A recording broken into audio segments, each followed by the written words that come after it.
Hello everyone. So today in this lecture we are going to discuss binding energy per nucleon curve. अब इसी curve से हम बहुत सारे मेन फीचर्स और कंक्लूजन स्टडी करेंगे जो हमने प्रीवियस लेक्चर में binding energy and binding energy per nucleon का मेन कंसेप्ट देखा था. अब उसी कंसेप्ट से हमें एक और चीज पता चलेगी कि अगर हमने एटॉमिक नंबर में और भी आगे जाते जाएंगे तो एटॉमिक नंबर से बाइंडिंग एनर्जी के अंदर कोई चेंजेस होगा. मतलब कि नंबर ऑफ प्रोटॉन्स इंक्रीज करेंगे तो बाइंडिंग एनर्जी पर न्यूक्लियन की वैल्यू इंक्रीज होगी या डिक्रीज होगी या कांस्टेंट होगी या फिर कौन से पैरामीटर के ऊपर बाइंडिंग एनर्जी पर न्यूक्लियन की वैल्यू डिपेंड करेगी. सेकेंड पॉइंट, अगर हमने बाइंडिंग एनर्जी यानी बाइंडिंग एनर्जी पर न्यूक्लियन को स्टडी किया था प्रीवियस लेक्चर में. अब उसी लेक्चर के अंदर हमने देखा था कि किसी एलिमेंट के लिए बाइंडिंग एनर्जी कम हो सकती है, किसी एलिमेंट के लिए बाइंडिंग एनर्जी ज्यादा हो सकती है. हमने हीलियम का एग्जांपल देखा था, ऑक्सीजन का एग्जांपल भी देखा था. बट जब हमने ये ग्राफ स्टडी किया सारे एलिमेंट्स के लिए तब हमें ये पता चला कि ये ग्राफ स्टार्ट होगा हमारा 1h2 से. 1h1 सिंगल न्यूक्लियन है तो इसके लिए कोई बाइंडिंग एनर्जी नहीं होगी. सो ग्राफ हमारा स्टार्ट होगा H2 जिसके अंदर दो न्यूक्लियन एक साथ कनेक्टेड होंगे. मतलब एक ही न्यूक्लियस के अंदर दो न्यूक्लियन एक साथ रिसाइड करेंगे. सो H2 से हमारा ग्राफ स्टार्ट होगा. हमने एटॉमिक नंबर इंक्रीज करना स्टार्ट किया, 1h3 पहुंचे. हीलियम एंड लिथियम जब यहाँ पे हमने देखा तो ये एक सबसे इंपॉर्टेंट ऑब्जर्वेशन था कि हीलियम की बाइंडिंग एनर्जी लिथियम से भी ज्यादा थी. बिकॉज कि हमने ये देखा कि बाइंडिंग एनर्जी का जो मेन वैल्यू होगा वो बाइंडिंग एनर्जी की वैल्यू हमारी एटॉमिक नंबर के ऊपर डिपेंड करेगी या नहीं करेगी. तो यहाँ पे हमने ये देखा कि बाइंडिंग एनर्जी की value atomic number 3 and atomic number 2 के लिए बहुत बड़ा डिफरेंस होगा. एटॉमिक नंबर 3 लिथियम के लिए बाइंडिंग एनर्जी कम थी और हीलियम के लिए बाइंडिंग एनर्जी ज्यादा थी. तो हमारा यहाँ से एक डाउट क्लियर होगा इस ग्राफ से कि इसका एक मेन फीचर हम कह सकते हैं कि बाइंडिंग एनर्जी की वैल्यू एटॉमिक नंबर पर डिपेंड नहीं करेगी. सेकेंड थिंग, अब ये पूरा ग्राफ स्टडी करेंगे, मेन फीचर्स, कंक्लूजन. इससे पहले हमने प्रीवियस लेक्चर में binding energy and binding energy per nucleon study किया था. हमने एक एग्जाम्पल के साथ इसको याद रखा था कि बाइंडिंग एनर्जी किसको बोलेंगे हम, जितनी मिनिमम एनर्जी हम बाहर से प्रोवाइड करेंगे किसी भी न्यूक्लियस को तो उस न्यूक्लियस से न्यूक्लियॉन्स नॉकआउट होंगे. और उसी से हमने एक सिंगल न्यूक्लियन को नॉकआउट करने के लिए जो एनर्जी काउंट की थी उसी एनर्जी को हमने नाम दिया था binding energy per nucleon. So initially हमने एक एग्जांपल लिया था कि तीन फ्रेंड इनिशियली हमने देखा कि दो फ्रेंड एक साथ मतलब एक ही सिटी में 1 BHK में 1000 पर मंथ रेंट पे रहेंगे. मतलब हमारे पास दो न्यूक्लियस है जो इंडिविजुअल एक अलग अलग न्यूक्लियस के अंदर रिसाइड करेंगे. आफ्टर सम टाइम इसी दोनों फ्रेंड ने सोचा कि हम दोनों मतलब एक ही न्यूक्लियस के अंदर रिसाइड करेंगे. सो उनके लिए ये एनर्जी मतलब उनका जो मंथली रेंट था वो रेंट इंडिविजुअल 1000 रुपीज था. इसके बाद जब इन दोनों ने एक ही न्यूक्लियस पर रहना स्टार्ट किया तब हमने देखा कि ये रेंट हो गया 800. इसके बाद और एक फ्रेंड आया मतलब थर्ड न्यूक्लियन और तीनों न्यूक्लियन ने साथ में रहने का डिसीजन लिया. तब हमने देखा कि ये 600 रेंट हुआ. मतलब हमने एक चीज ऑब्जर्व करी कि यहां से अगर हम जितने न्यूक्लियंस को कनेक्ट करते जाएंगे तो मास में कोई ना कोई डिफेक्ट मिलेगी. उसी मास डिफेक्ट को हमने एनर्जी में कन्वर्ट किया. सो इसीलिए हमने प्रीवियस लेक्चर में ये एग्जांपल से बाइंडिंग एनर्जी कैलकुलेट की और इसी एग्जांपल से हमने बाइंडिंग एनर्जी पर न्यूक्लियन भी स्टडी किया था. अब इनिशियली हमने क्या देखा था, हमने लास्ट एग्जांपल के अंदर हमने देखा कि यहाँ पे हमने 900 रेंट लिया था, 800. मतलब अगर दोनों पार्टिकल इंडिविजुअल, दोनों न्यूक्लियन इंडिविजुअल रहेंगे तो पर हेड रेंट था 1000 रुपीज. जैसे दोनों न्यूक्लियन कनेक्ट हो गए, एक ही न्यूक्लियस में रहना स्टार्ट किया, तब उनके पास जो एनर्जी थी वो 1800, मतलब 200 जितनी बाइंडिंग एनर्जी हो गई उनकी। ये 200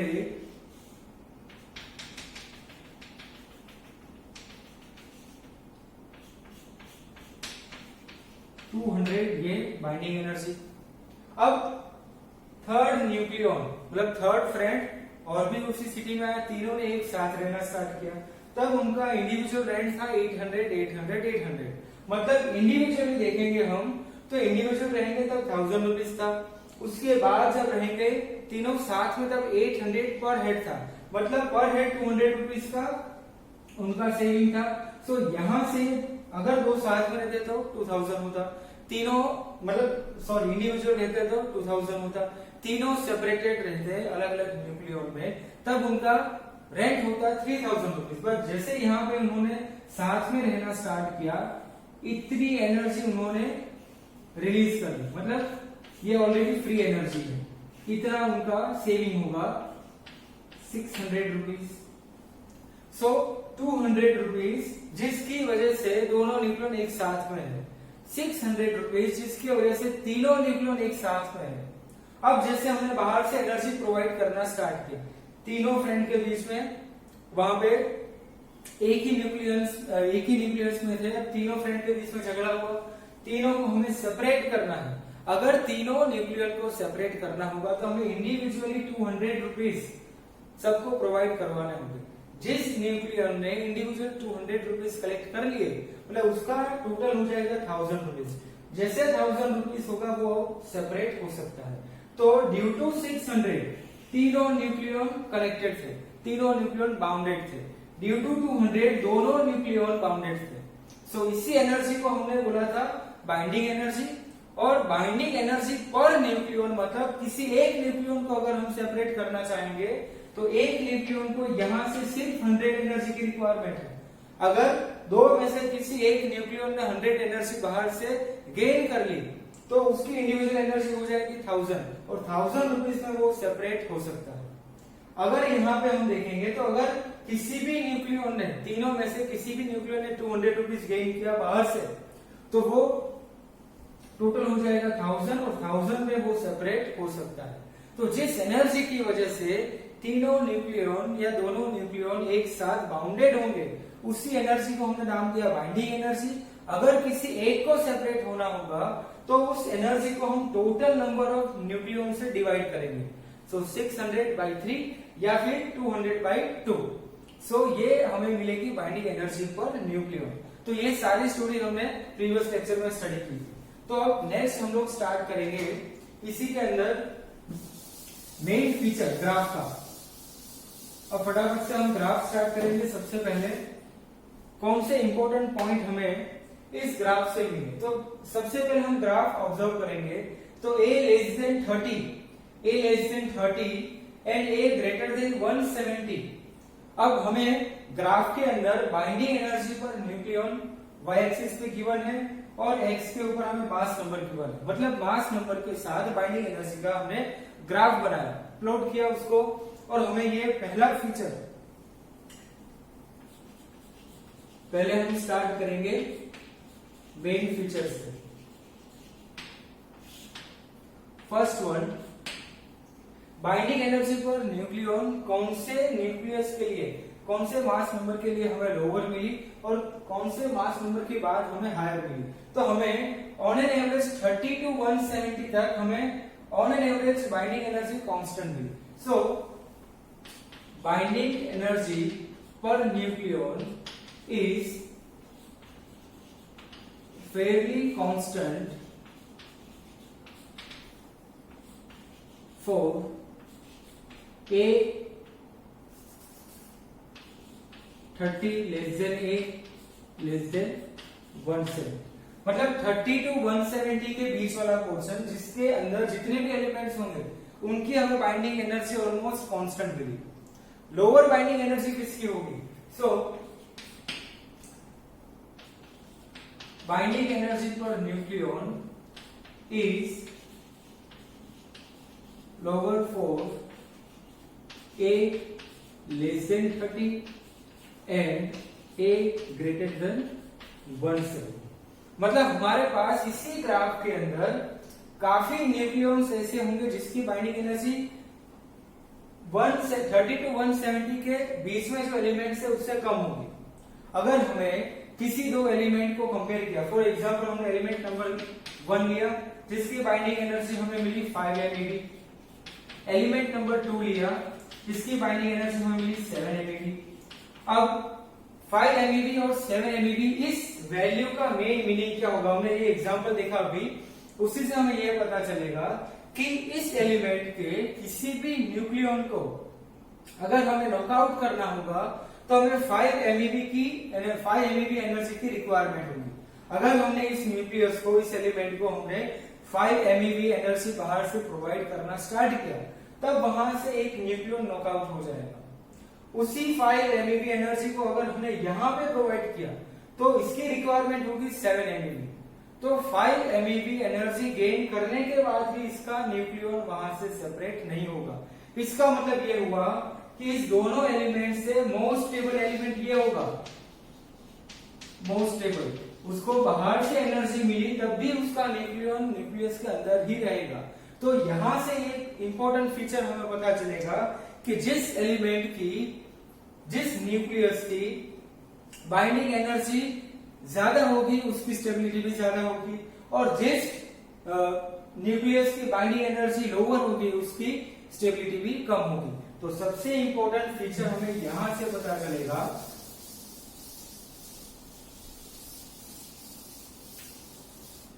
पॉइंट नंबर 3,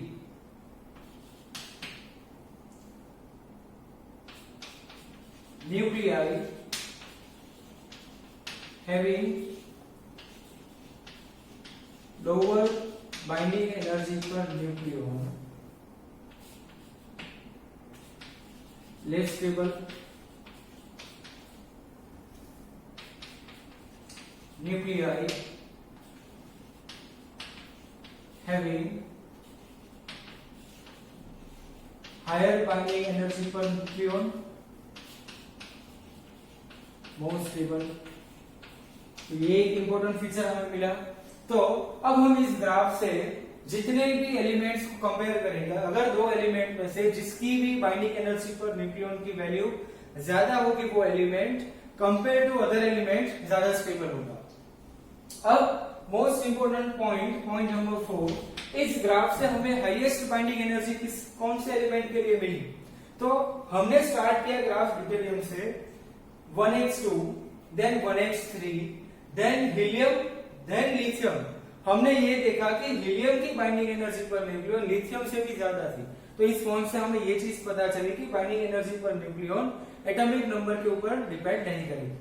उसके बाद हमने फर्दर और भी ऊपर गए तो कार्बन की binding energy per nucleon nitrogen से भी ज्यादा मिली। देन ऑक्सीजन 16 एंड ऑक्सीजन 18, इस दोनों में भी हमें डिफरेंस मिला। उसके बाद हम ग्राफ में आगे गए तब हमें सबसे ज्यादा बाइंडिंग एनर्जी मिली Fe के लिए। तो Fe ऐसा एलिमेंट होगा जिसकी बाइंडिंग एनर्जी मैक्सिमम होगी। इसका मतलब ये एलिमेंट Fe आयन, ये एलिमेंट सबसे ज्यादा स्टेबल होगा। So maximum binding energy per nucleon कौन से एलिमेंट के लिए होगी? Fe56, which is more stable, value around 8.75 MeV। तो ये सारे मेन फीचर्स हमें ग्राफ से पता चला। अब इसी ग्राफ से हमें कंक्लूजन भी निकालने हैं, बहुत सारे कंक्लूजन, जिसमें से 2 कंक्लूजन सबसे इंपॉर्टेंट होंगे। 1 बाय 1 हम सारे कंक्लूजन स्टार्ट करेंगे। तो सबसे पहले इस ग्राफ को, अगर आपको मेन फीचर्स एग्जाम में पूछे जाएंगे तो सबसे पहले आपको ग्राफ में ये सारे एलिमेंट्स, एक पूरा ग्राफ आपको प्रॉपर्ली इंडिकेट करना है। इसी ग्राफ से आपको सबसे पहली चीज ये क्लिक होगी कि हमने एटॉमिक नंबर में हम इंक्रीमेंट करते गए तब भी हमें बाइंडिंग एनर्जी का ग्राफ ऐसा नहीं मिला कि एटॉमिक नंबर इंक्रीज होने से बाइंडिंग एनर्जी पर न्यूक्लियन का ग्राफ इंक्रीज होगा। तो सबसे पहला पॉइंट आपको ये क्लिक होगा कि एटॉमिक नंबर के ऊपर binding energy per nucleon depend नहीं करेगी। सेकेंड पॉइंट, अगर हम इसी ग्राफ में ऊपर जाते जाएंगे तो हमें एक रीजन ऐसा मिलेगा जहां पे binding energy per nucleon almost Fairlie constant होगी। तो वो रीजन कौन सा होगा? 30 to 170 के बीच वाला रीजन। सो 30 to 170 के बीच वाला रीजन हमें ऐसा मिलेगा जहां पे बाइंडिंग एनर्जी ऑलमोस्ट कांस्टेंट होगी। देन लोअर बाइंडिंग एनर्जी कौन सी होगी? तो less than 30 and greater than 170 वाले एलिमेंट्स ऐसे होंगे जिसकी बाइंडिंग एनर्जी लोअर होगी। अगर एक ही ग्राफ के अंदर हमें अलग अलग एलिमेंट के लिए डिफरेंट बाइंडिंग एनर्जी पर न्यूक्लियन मिली, तो उस बाइंडिंग एनर्जी से हम किस न्यूक्लियस को मोर स्टेबल और लेस स्टेबल बता सकते हैं। तो हमने ये एग्जांपल देखा कि किसी की binding energy per nucleon 5 MeV, किसी एलिमेंट की 7 MeV। तो जिस न्यूक्लियन को ज्यादा एनर्जी की रिक्वायरमेंट होगी वो न्यूक्लियस सबसे ज्यादा स्टेबल होगा। तो थर्ड पॉइंट में हमने ये देखा कि जिस न्यूक्लियन की लोअर बाइंडिंग एनर्जी होगी वो लेस स्टेबल होगा, जिस न्यूक्लियस की बाइंडिंग एनर्जी हायर होगी वो मोस्ट स्टेबल होगा। और इसी पॉइंट को देख के हमने highest binding energy per nucleon का एक एलिमेंट फाइंड आउट किया, Fe, जिसकी बाइंडिंग एनर्जी हाईएस्ट होगी। सो ये 4 मेन फीचर्स हमें याद रखने। अब इसी फीचर्स के बेस हम लोग इसके कंक्लूजन स्टार्ट करेंगे। तो सबसे पहले ये फीचर्स आपको सिर्फ रफली नोट डाउन करने हैं। एनसीईआरटी में सारे फीचर्स प्रॉपर्ली स्टेटमेंट के अंदर हमें पॉइंट वाइज नंबर वाइज दिए हैं। तो सिर्फ ये रफली आपके ग्राफ के और आपके नॉलेज के लिए इसको क्लिक कर लीजिए। नेक्स्ट हम स्टार्ट करेंगे कंक्लूजन।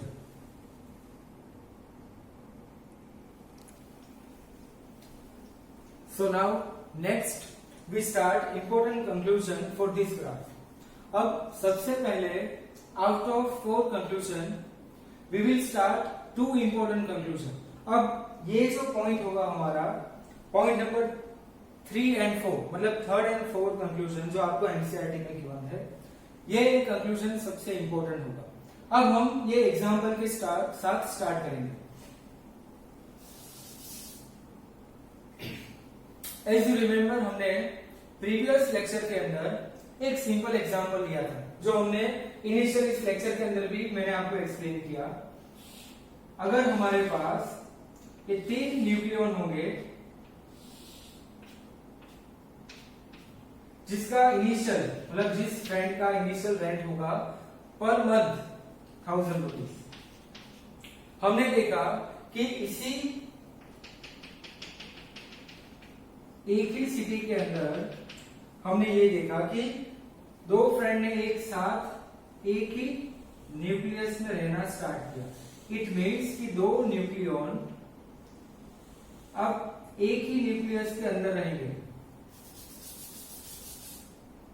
हमने यहां पे सिर्फ 1000 रुपीज दिखाया, मतलब ये बाइंडिंग एनर्जी पर न्यूक्लियन। सो एक एक इंडिविजुअल का हमने एक एक न्यूक्लियन के लिए यहाँ पे इसको इंडिकेट किया। अब जैसे हमने देखा कि 2 न्यूक्लियन एक साथ एक ही न्यूक्लियस के अंदर रिसाइड करेंगे, तब हमने ये रेंट हो गया पर न्यूक्लियन 800 मतलब पर पर्सन 800 रुपीज। सॉरी हमने 900 रुपीज लिया था, सो 900 रुपीज। अब उसी सिटी के अंदर थर्ड फ्रेंड एक घर के अंदर एक न्यूक्लियस के अंदर 3 न्यूक्लियन एक साथ रहेंगे। तब हमने देखा कि इनके लिए पर हेड जो उनका रेंट था वो 800 रुपीज हुआ। अब हमारे पास इतना पोर्शन जो बाकी रहेगा इंडिविजुअल मतलब सेपरेशन के लिए,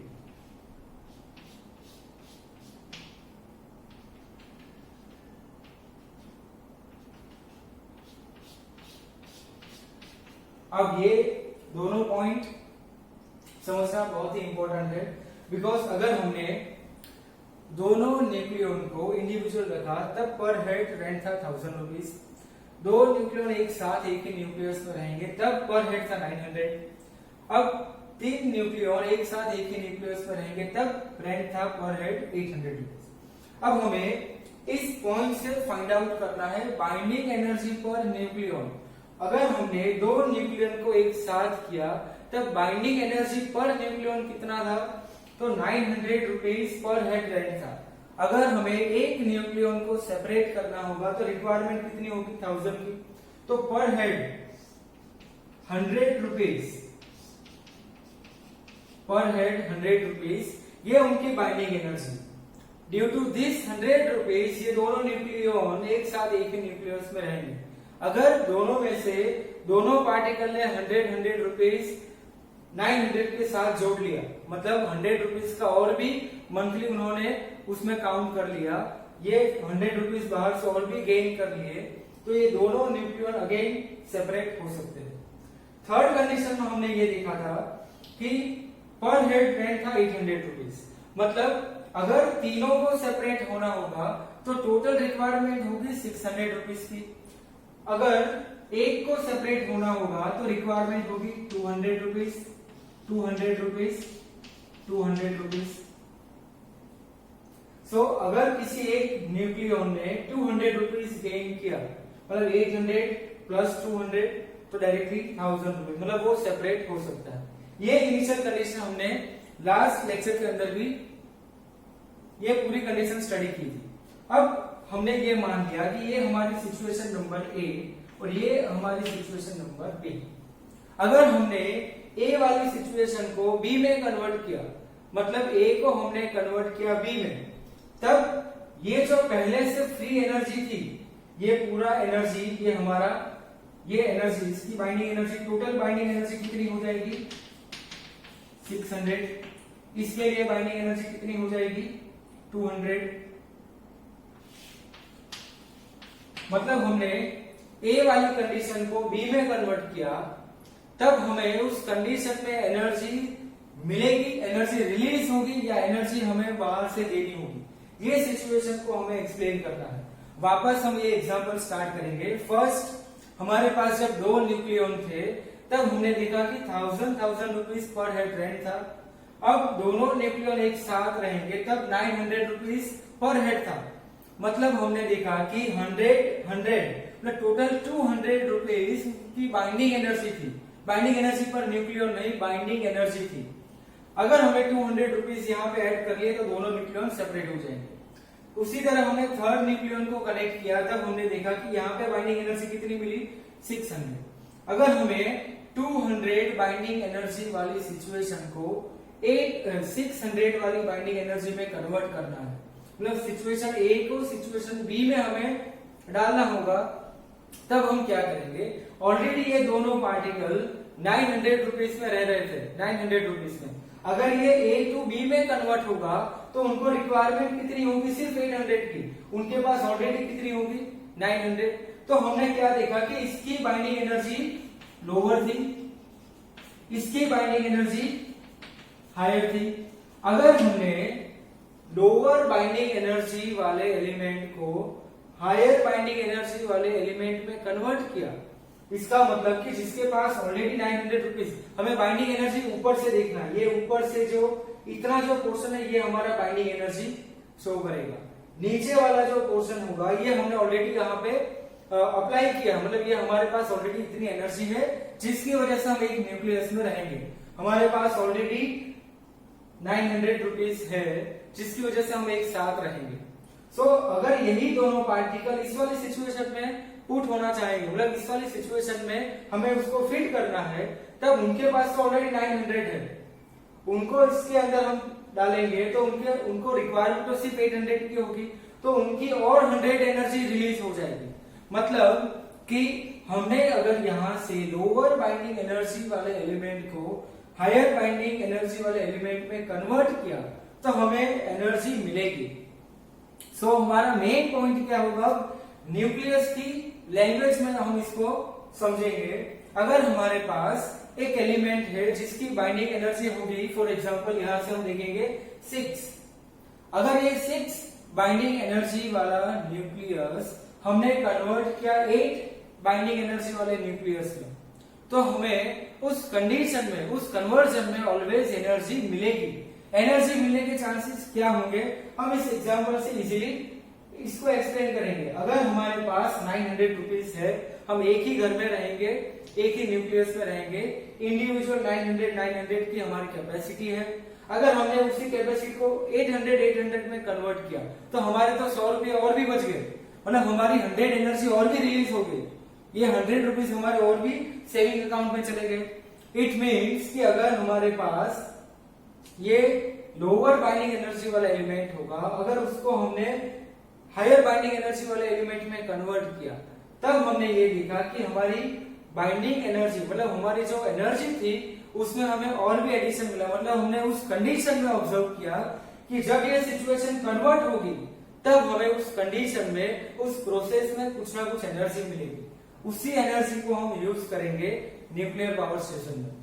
सो इसी प्रोसेस को हमें एक्सप्लेन करना है दो अलग अलग मेथड से।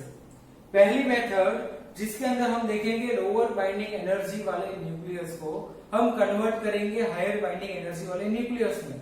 बट उस प्रोसेस में एक प्रोसेस ऐसी होगी जिसके अंदर हम एलिमेंट को तोड़ेंगे और सेकेंड प्रोसेस ऐसी होगी जिसके अंदर हम एलिमेंट को जोड़ेंगे। तो तोड़ना जोड़ना दो अलग अलग प्रोसेस होगी, बट उस प्रोसेस का मेन जो पॉइंट होगा ये पॉइंट यहाँ पे होगा। आपने ऑलरेडी 9th-10th स्टैंडर्ड में फिजन एंड फ्यूजन का इंट्रोडक्शन देखा था।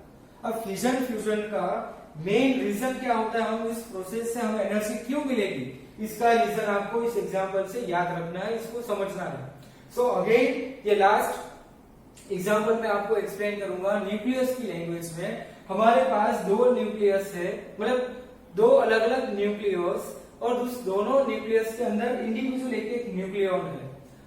उस टाइम पे दोनों न्यूक्लियन ने डिसीजन लिया हम एक ही न्यूक्लियस में एक साथ रहेंगे। जैसे न्यूक्लियन का झुकना स्टार्ट हुआ, उसकी एनर्जी मतलब जिसका जो 1000 इंडिविजुअल जो एनर्जी थी वो एनर्जी हो गई टोटल 1800, मतलब 200 जितनी एनर्जी उसकी बाइंडिंग एनर्जी हो गई। मतलब 200 जितनी एनर्जी ऐसी होगी जो एनर्जी उसको बाहर से मिलेगी तो अगेन वो सेपरेट हो जाएंगे। तो 200 हमें इनिशियली बाइंडिंग एनर्जी मिली, उसी न्यूक्लियन को हमने और एक थर्ड न्यूक्लियन के साथ कनेक्ट कर लिया और हमने ये देखा कि अब उनकी बाइंडिंग एनर्जी हो गई 600। मतलब कि जितने न्यूक्लियन कनेक्ट होते जाएंगे बाइंडिंग एनर्जी में, मतलब मास इफेक्ट मिलती जाएगी, मास इफेक्ट से हमें बाइंडिंग एनर्जी मिलती जाएगी। तो हमने ये देखा कि अगर हमने लोअर बाइंडिंग एनर्जी वाले एलिमेंट को हायर बाइंडिंग एनर्जी वाले एलिमेंट में कन्वर्ट किया तो उस प्रोसेस में हमें एनर्जी मिलेगी, उस प्रोसेस में एनर्जी रिलीज होगी, बिकॉज उनके पास ऑलरेडी 900 थी और उसको हमने कन्वर्ट किया 800 में, तो उसकी और 100 एनर्जी रिलीज हो जाएगी। मतलब हमें एनर्जी उस प्रोसेस में मिलेगी। इसी प्रोसेस को हम दो अलग अलग मेथड से परफॉर्म करेंगे। सो फर्स्ट मेथड ऐसी होगी, इसी ग्राफ से हम एक्सप्लेन करेंगे फर्स्ट मेथड को।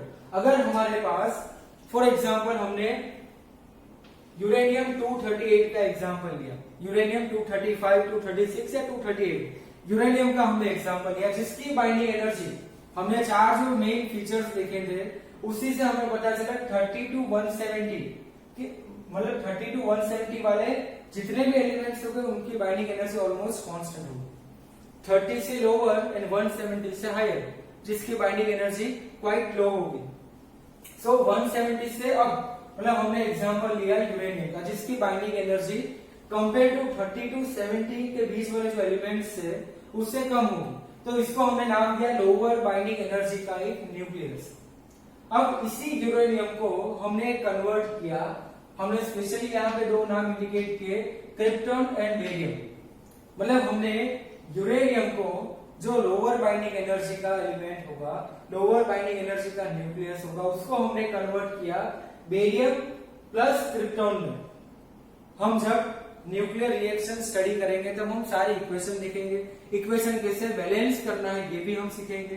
बिकॉज केमिस्ट्री में अभी तक आपने एटॉमिक जो हमारी जो रिएक्शन जो देखी केमिस्ट्री के अंदर, केमिस्ट्री में हम ऑलवेज एटम को बैलेंस करते आएंगे। यहाँ पे हमें atomic mass number and atomic number को बैलेंस करना होगा, तो ये हम डिटेल में न्यूक्लियर रिएक्शन में स्टडी करेंगे।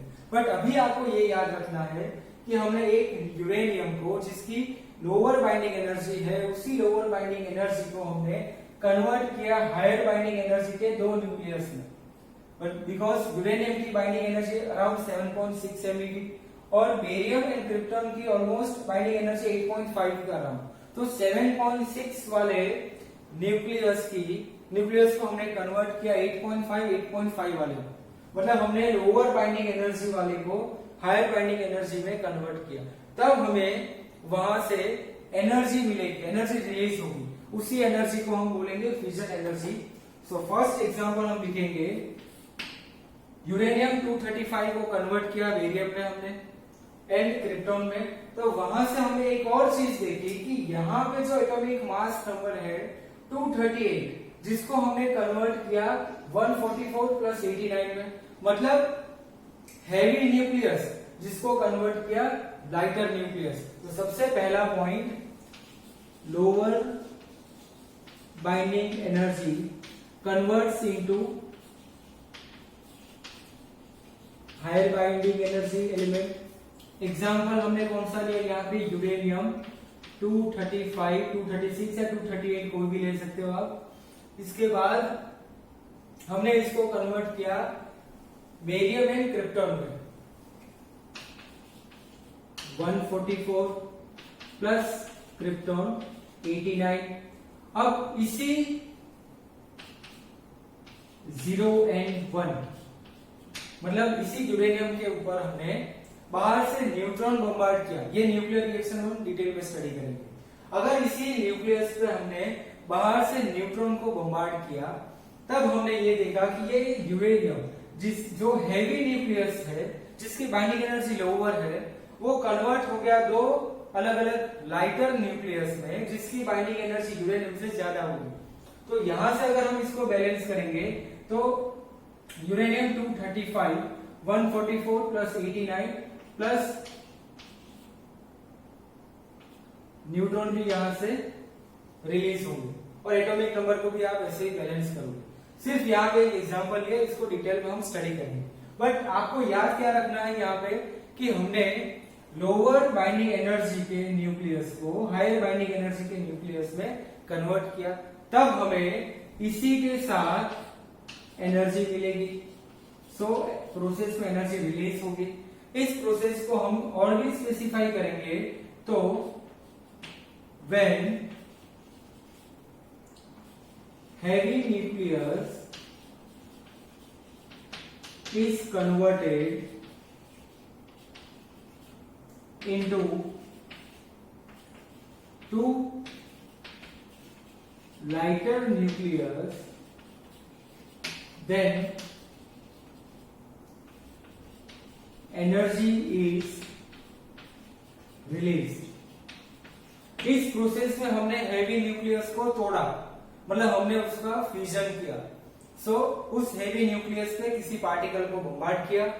जैसे उस पार्टिकल को हमने बम्बार्ड किया, हमने देखा कि वो पार्टिकल, वो एलिमेंट हमारा ब्रेक हो गया, तो कन्वर्शन लाइटर न्यूक्लियस में। उस हैवी न्यूक्लियस की प्रॉपर्टी क्या थी, उसकी लोअर बाइंडिंग एनर्जी थी।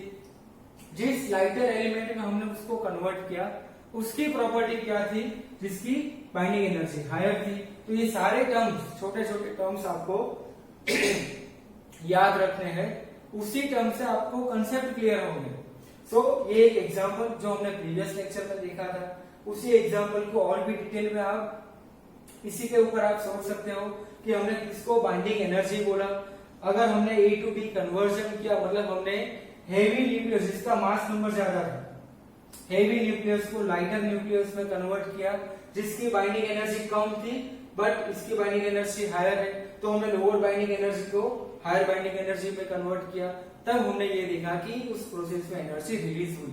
बट इस प्रोसेस में हमने एक और चीज देखी कि हैवी न्यूक्लियस यहाँ पे लाइटर न्यूक्लियस में कन्वर्ट हुआ, मतलब हमने एक न्यूक्लियस को तोड़ के उसके दो अलग अलग न्यूक्लियस बनाए, मतलब इस प्रोसेस का नाम हो गया फ्यूजन।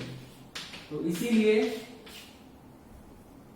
ये फर्स्ट मेथड हुई जिसके अंदर हम लोअर बाइंडिंग एनर्जी वाले पार्टिकल को, न्यूक्लियस को हायर बाइंडिंग एनर्जी वाले पार्टिकल में, न्यूक्लियस में कन्वर्ट करेंगे। तो ये फर्स्ट मेथड फ्यूजन। अब इसी